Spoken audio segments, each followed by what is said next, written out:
Hello and welcome to How to Deal When the Shit Gets Real podcast. I'm Rietta, and today I'm joined by Chris Wasko. So, Chris, how do you deal when the shit gets real? Or just tell us a little bit about yourself.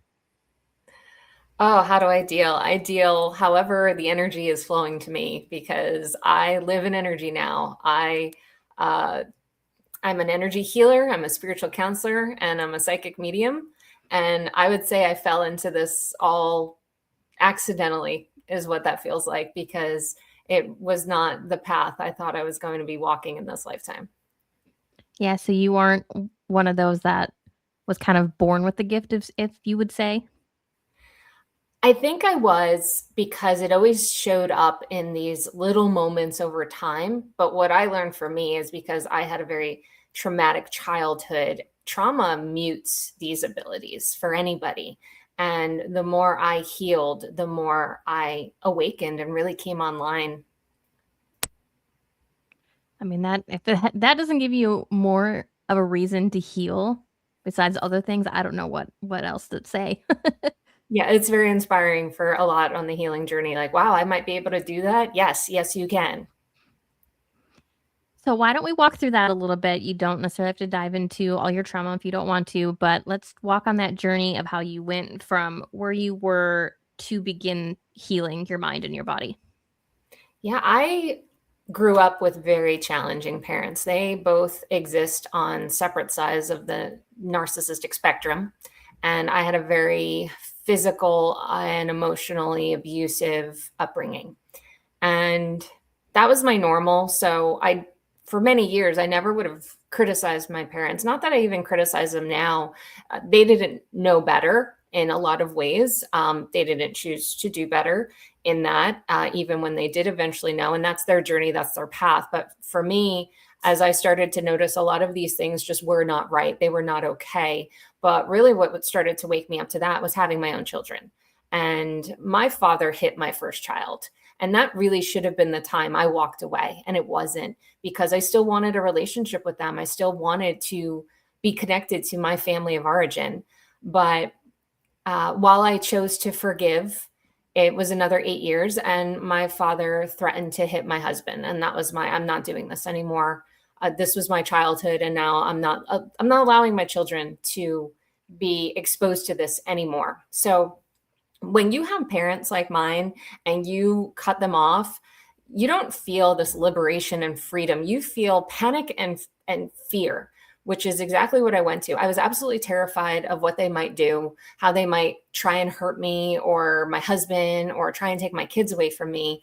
So that was my first start, I would say, to try to heal, because to feel that way was not normal. And so my first step was talk therapy and really learning about narcissism, unpacking that, validating a lot of my experiences. But it was really to get me out of fight and flight. I was in survival mode. I didn't realize it. I had been in it my entire life. So it was my normal. And the more I calmed my nervous system is when these abilities then started to come online. It wasn't right away. It was very gradual. And at first it was just my maternal grandfather was starting to communicate with me, but I didn't know it. I just started getting these nudges, and eventually I listened to the nudges. Why do you think it was your grandfather that came through? When we do this kind of work, it is very difficult to connect with the people we knew in life because it's hard for us to be objective. We are communicating through our senses and our body. It's not like they come and they start talking to you. They don't have a body anymore. So it's all telepathic. I didn't know this grandfather in life, so I could be objective.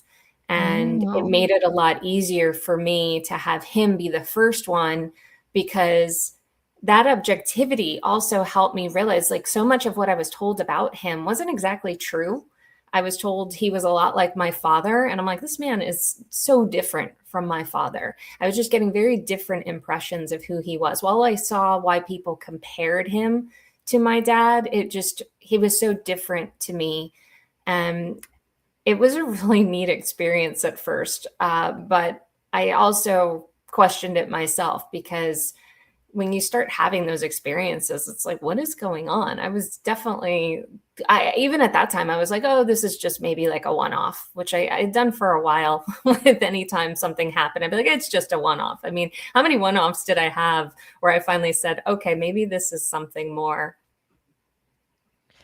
And I'd love to hear more about what how he was communicating with you, because I've actually been told recently twice.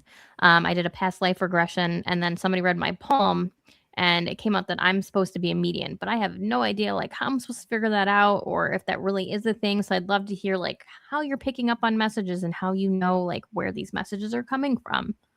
Yeah, of course. So for me, I am a very deep feeler.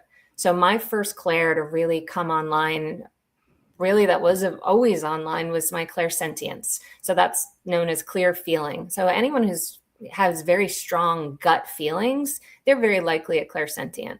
And my other clairs did expand over time, but so many of them were blocked from my trauma, as I said. But so for me, when I would just feel this sense. So what I like to compare it to, think of when you're standing in line somewhere and someone stands right next to you and it's a little too close.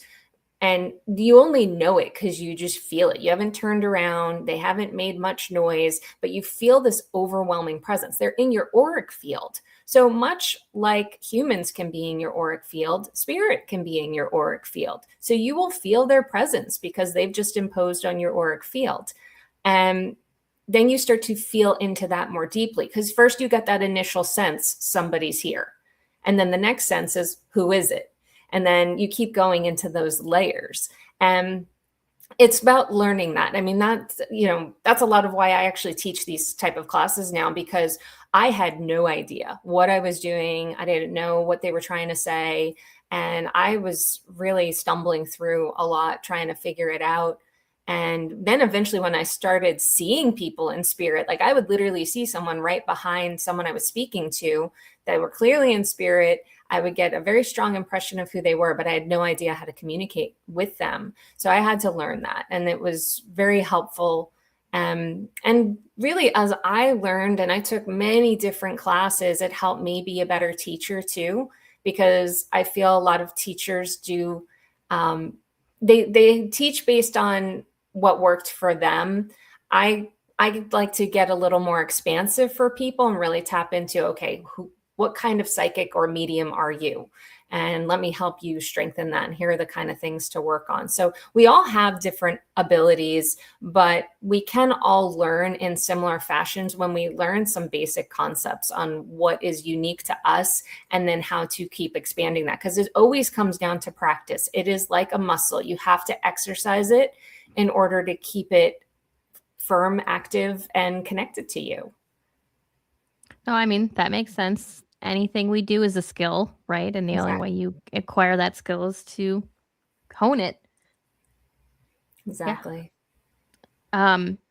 And then I loved in your profile that you said that you work with old souls and survivor of abuse and cycle breakers. So obviously some of your trauma was inspired by that, but what else inspired you to work with those types of individuals? Such a good question coming right after the mediumship discussion, because mediumship for me was my gateway into this work. And what I mean by that is I would be doing a mediumship read for someone. I would get someone in spirit for the person that was sitting for me as a client, or even through practice when I was still practicing this work before actively working in it. And I would not only feel their person in spirit, I would feel them, and I would feel all their trauma, and I would see some things in their body. And it really guided me to explore that more deeply. So that's when I started really getting into the trauma elements, the chakra system, and I became an expert in reading chakras. That is the one thing I probably enjoyed doing the most, and a lot of too why I stepped away from mediumship. I just felt like I was better service to the living than I was to those in spirit. Well, that might change over time, but what I was finding too is so many people that were coming to me were old souls. I just felt it. I've always identified as an old soul.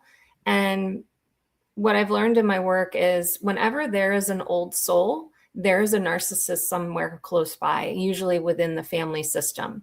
So if I had someone that had dealt with narcissistic abuse, but they themselves weren't an old soul, I knew very likely someone in their family system, and usually one of their own children, was a very old soul. And vice versa, if I got someone that was an old soul, I was then looking for the narcissist there, because there's just always that energy that's connected. And a lot of that relates to the fact that old souls choose very challenging childhoods as well as very challenging family systems. Not every single one of them, but a lot of them, if not most. That's fascinating. I wouldn't have thought that, but now that you've like explained it, it totally makes sense. It's a And pretty when I cool think thing. and when I think about people that like I've interviewed or friends that have dealt with like you, like parents who are narcissistic, it aligns for sure. Yeah, and that's what was happening to me. I didn't know that at first. It just kept happening every single time. And I recognized what it was, and I started finding that I played a role in this type of work too, because I don't really see myself as a coach in this. I really see myself as a guide. Old souls don't need coaching, but they do need guidance. And usually light, gentle guidance, because they're very independent people and they often can figure things out on their own, but sometimes they just need those initial first steps to just have that help with that guidance, or maybe a little bit along the way. But they very much are the ones pioneering their path. Yeah, that makes sense. And why do you think it is important that we break those cycles? Well, for one, they'll keep continuing, right? It just Mhm. keeps going until someone is there to break it. But I believe that cycle breakers, there's something in them that is screaming, this is not okay. And once they do that, everything changes. And in the beginning, it's terrifying. But my only regret in terms of breaking ties with my parents is not doing it sooner, because it changed my life for the better in every single way. I have so much more peace in my life, peace that I didn't even know existed, and so much more joy. Like life became easier. So breaking the cycle, oftentimes we look at what we will miss, and there are things I do miss. I do miss my family, but I don't miss the abuse that came with it. And making that choice was pivotal in my own healing. Do they still attempt to make contact with you, or are the boundaries very clear? They are not very good at respecting boundaries I at had a all. feeling. And especially my mother, who is very vindictive and over the years has been uh, very challenging, not just for myself, but for my kids. Um, it's been good that I've done my best to uphold my boundaries.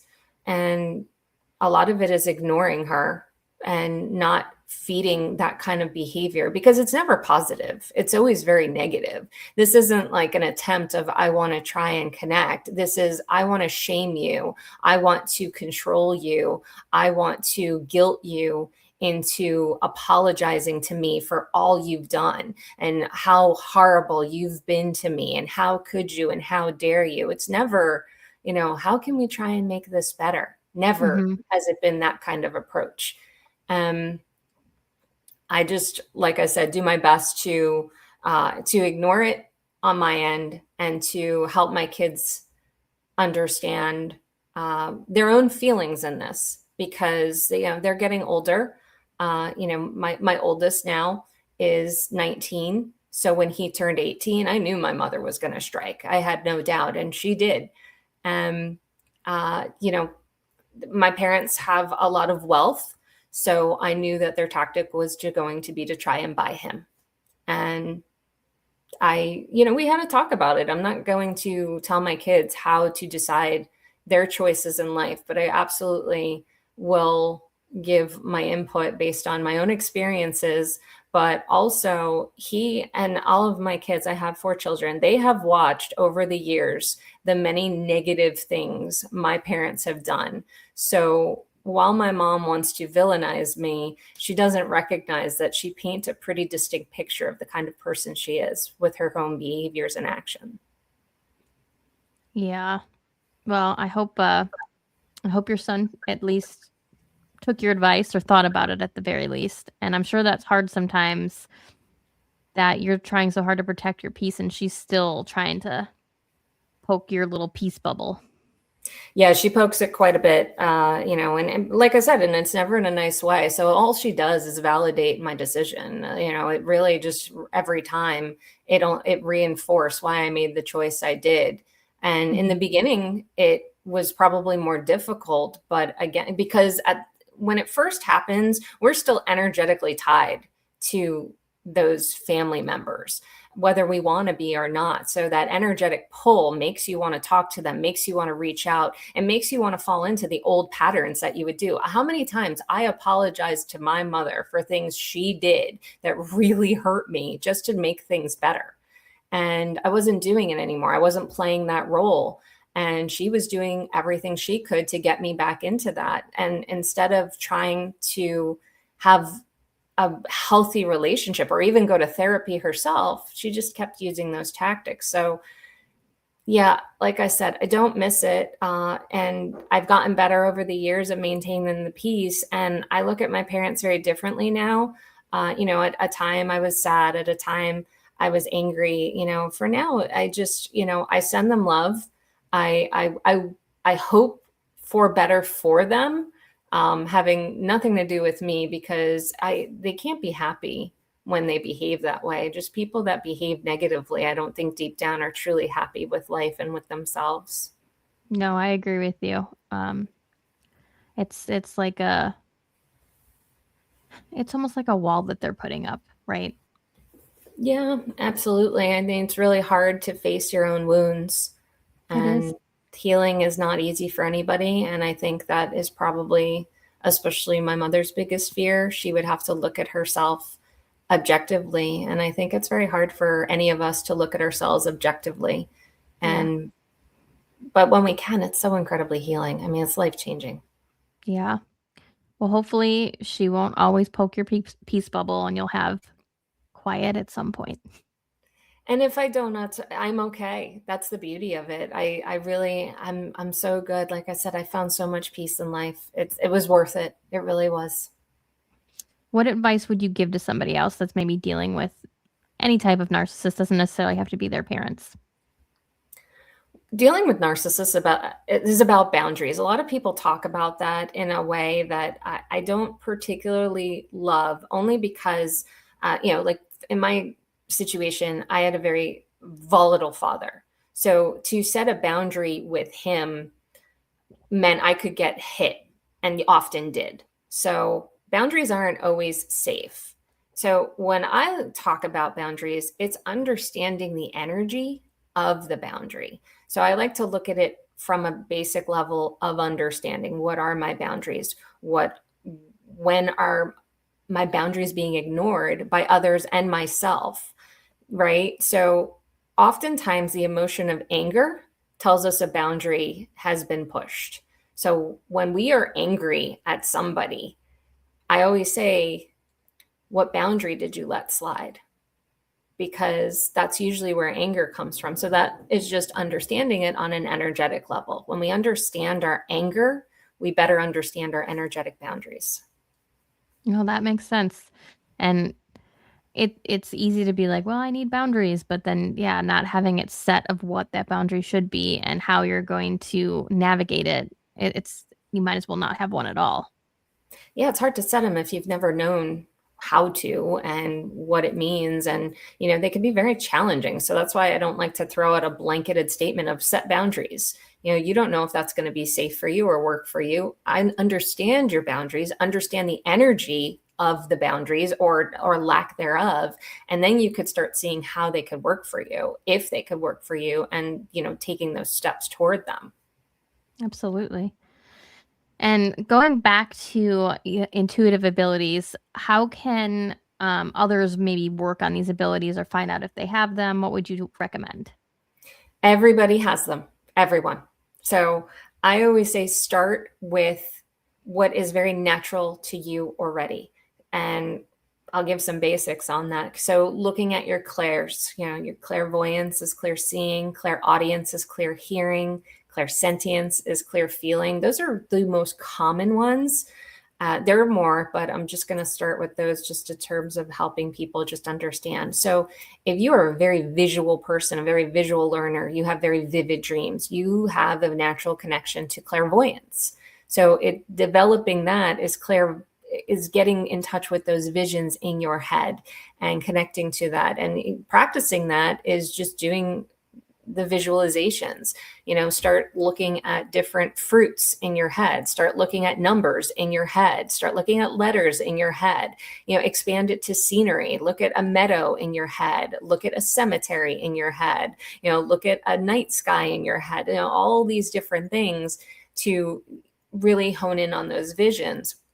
Going to clairaudience is you hear things with such clarity. You also likely have very sensitive ears. You often need to wear, some sort of, headphones to block out certain sound. Concerts don't do too well for you unless you have protected your ears. You also tend to hear your name a lot, and you turn around and no one's there. That's usually the first signs of your clairaudience, is just knocking there like, hello. And same kind of practice. You're listening. You're doing exercises to expand what you hear, how you hear. One of my favorite exercises is to go outside and just start listening. What am I hearing? Because first we start to hear things like cars driving by, maybe some planes going by, but start tapping into nature. What are the birds sounding like? How many, you're getting some crickets or cicadas, getting into that aspect, the wind blowing, what the leaves sound like, there's all these different sounds, but that the more we do that, it just enhances.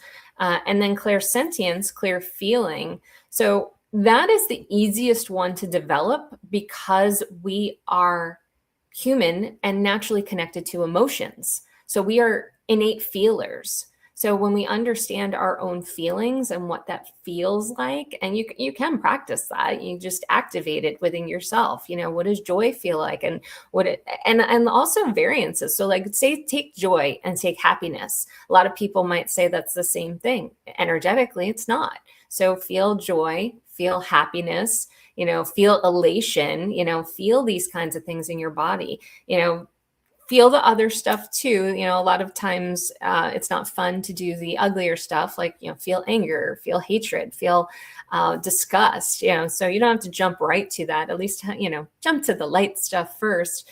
But when we understand ourselves is when we could go beyond ourselves. So the more you tap into you understand you and how your body works, you are the communicator, you are the vessel. So you have to understand your own body, how the messages are coming to you.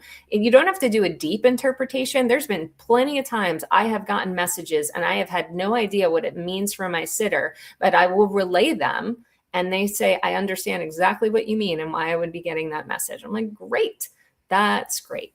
Because I didn't have all the experiences they had. So if I have someone in spirit saying, oh yeah, we did this, this, and that, I don't know that for sure. So I just say, hey, this is what's being told. But like I said, it's always going to come down to you and your own body, especially. So the more you connect to that, the more psychic you're going to feel, or at least deeply intuitive.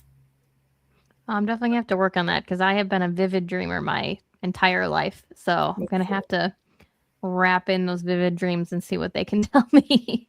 Yeah, if you don't already have a dream journal, I highly recommend that as well for anyone that's a vivid dreamer, because it does help you expand more on your clairvoyance. Yes, I do. I just need to use it more, but I do use it to write books. So there's that. There it goes. And that's really, you're already connected then, just in that way. It channels into your writing. Yes, exactly. So we're partially there. We'll get there. Yeah, I think you already are. We don't always notice what we're already doing naturally because we've always That's done it. yeah, that's very true. I mean, it's much like breathing. We don't notice we're breathing because we just do it every day. Just do. Exactly. Yeah. But it really is fun. I think, especially as I was starting to learn, I had so much fun with it. And I mean, I still have fun with it. It's probably why I'm doing it, because I enjoy it so much. I love watching the look on people's faces when I read their energy system and they're like, how could you know that? And I think it's so fun to just see that kind of response. Yeah, absolutely. And you mentioned too when you came into the call with me about eyes and how eyes are the windows. So I'd love to, like I told you, I'd love to hear more on that and how you like read eyes. Yeah, with you, you're one of those people, like, I saw your eyes and I was like, "Whoa, I could jump right in to your eyes alone." Not everybody has that because life really puts on so much energy that it's just easier for me to climb in. But someone that's got, very big expressive eyes or old soul eyes, I could just I feel like I step in and I feel like I'm feeling life from them. So I can feel a lot. Like I said, I'm primarily clairsentient, so I get all the feelings. So for me, it really is like looking into the window of the soul, and energetically, it feels like I can walk in. So I'll just step into your eyes and I'll feel a lot. Like I feel you're a good person. I feel you are a heart-led person. I also feel your heart can be on your sleeve a bit, so you got to be a little protective. Mm-hmm. And I feel you've had to be protective because of that. Um, I feel a good amount of male energy around you. So that usually is you're comfortable with men, and you would have probably a more dominant energy as well. So some people be like, well, why is that? And thinking it's a bad thing or anything's a bad thing. But energy is energy. And when we look at it neutrally, it's just so much easier for us as humans. But yeah, I mean, I could just keep going. Like, I do feel the writer energy, but I already know that about you. But you've been doing that like your whole life. You've been inspired to write Mm-hmm. forever. So that was innate. That was like, you pretty much stepped into this reality as a writer. Mm-hmm. So you've always been, and I get a lot of doodling too. So you would have been like a doodler as a kid, and you would have been a daydreamer as a kid. Like I see a lot of like the gazing and feeling that. And anyone who does that and is very aware of how they did that as a child, that's you tapping into your alpha brainwaves. So that's why kids are so connected, because they're still in those brainwaves. Once we get to 12 years old is when we're in like constant beta. But children, they're in alpha. It starts to shift by like, 7. But for us, the daydreamers, they just are natural brainwave shifters, and they don't even realize it. A very common way that we see that is like cars, when you're not the driver and you're gazing out the window and you kind of go into that daze. That's your brainwave shifting. So yeah, you do have a very natural gift for this kind of work. I already feel that, because a lot of this work is understanding your own brain waves and how they shift. And it's kind of funny that you said it because I still like, that's why you saw me when you first got on. I like to have a pen and paper nearby, even sometimes just to doodle. I still like to doodle and I'm 40. So, Yeah, doodling helps. You probably see some mediums that will just scribble on a paper. It's because it's helping keep them in the alpha or theta oh, brainwaves, because it okay. keeps them distracted.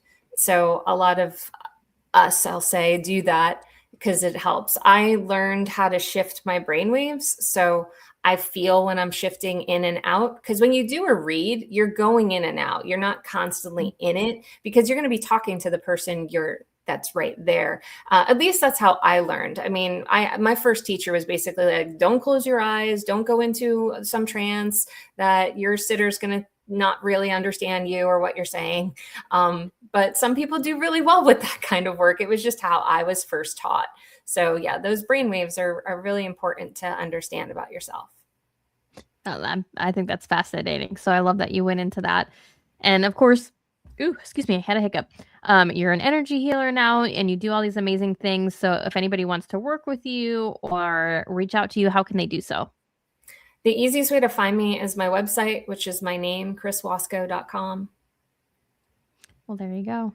And I know you said you're not really doing median anymore. So how did you decide that you were, I know you said you felt more pulled, but I'd love to hear more of like how you kind of made that transition from being a median to doing more like energy work and working with the living.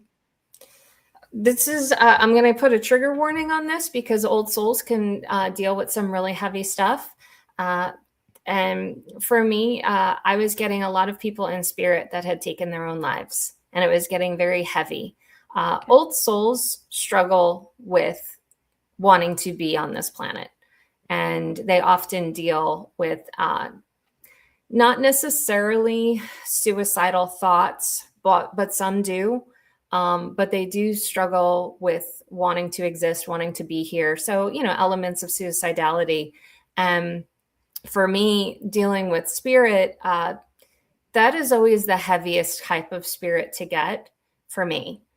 I would feel someone enter, and I would just feel this overwhelming sense of, I'll describe it as just pure sadness and dread all at the same time, and deep regret. When you get that enough, you don't like it.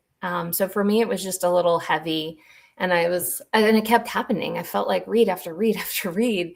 I was like, why does this keep happening? So I was like, okay, I don't want to keep doing this. It really affected me, because I would feel very sad for, the rest of the day. I would try to shake it. And I do a lot of energy cleansing on myself, but it's an intense energy. So that's a lot of why I decided to take the break.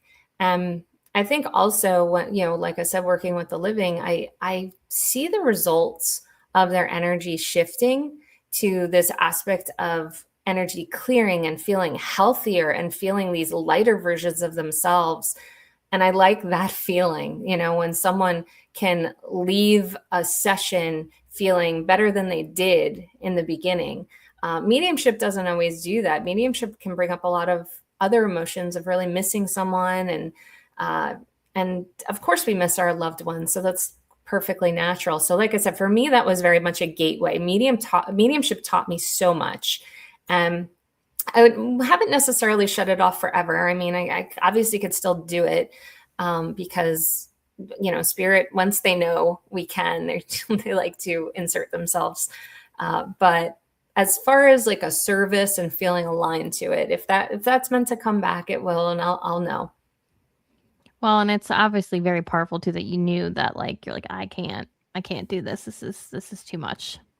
Yeah, it was heavy. I was like, yeah. And especially as it kept coming, I was like, oh no. And I knew there was a reason. There's always a reason. I do not believe in coincidences, but that in itself, it steered me one way. So it could have been just for that. No, that makes sense. And I totally get what you mean by heaviness. I stumbled into helping solve a cold case just by pure accident. And as much as I love helping the family, it can get very heavy. It does, yes. And you would also feel that very deeply. Anyone who is highly sensitive will feel it on a very different level than someone who is not. Yeah. And then the more you started talking about, like, obviously I am familiar with the Claires, but obviously not as familiar as you. But when you went into more detail about it, I was literally having moments where I was like, I think Heather was talking to me, which Heather is the name of the gal that was, that left this earth. And I'm like, I think she was actually talking to me. So thank you for that. Basically she would have been giving you impressions. They give us these feelings, these impressions, they guide us, and we don't realize it at first, but everything we are guided to, there's usually some sort of higher assistance. On a very simple level, I love to read, and I go to bookstores and libraries a lot, and I am Clearly always, I do too. yeah, I noticed that. But any book you're guided to, there's a reason. There's always a reason, especially at the time you find it, that you are aligned to it. You are aligned to it. And, I say answer that call, because that's what it is. It's a suggestion. We always have free will, because they can't tell us what to do. But I say when those come up, follow that, because that's spirit knocking. Yeah, I love that you said that. I agree. I didn't used to think that way either. But like I said, the way I got led to this cold case, I absolutely believe that I was meant to be a part of it. I don't know why, but I'm sure I will find out eventually. Yeah, it's usually you very likely. Well, are you familiar?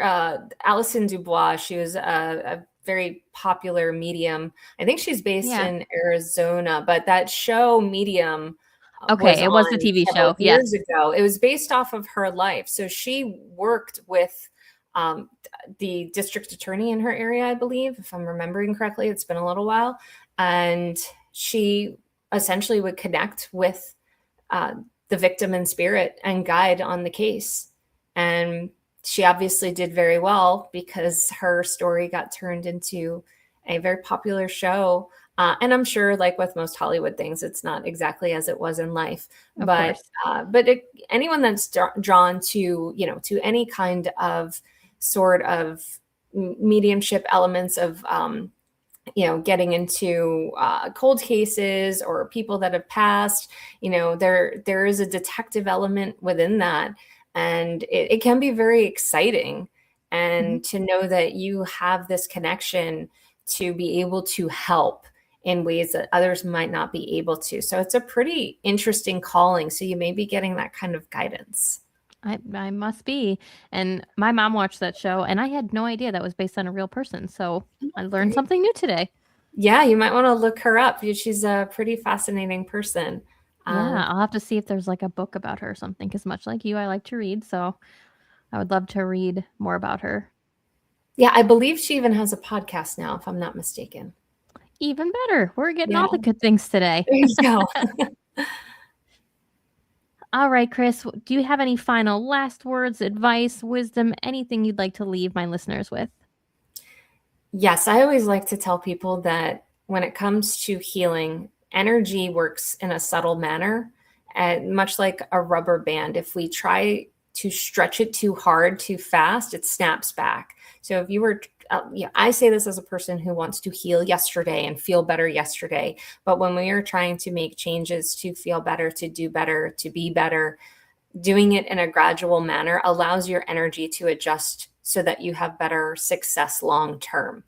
And really honoring your body that way does so much for you, and you start to feel it, and it's really, and then it's expansive, and life then starts to show you all the amazing things that are out there for you. I love it. I think that's beautiful. Thank you for that. Thank you. And thank you so, so much for being here, Chris. I appreciate you. I appreciate you. This was wonderful. Thank you for having me. Yeah, it has been a pleasure. And this is how to deal when the shit gets real, guys. I will see you all next episode.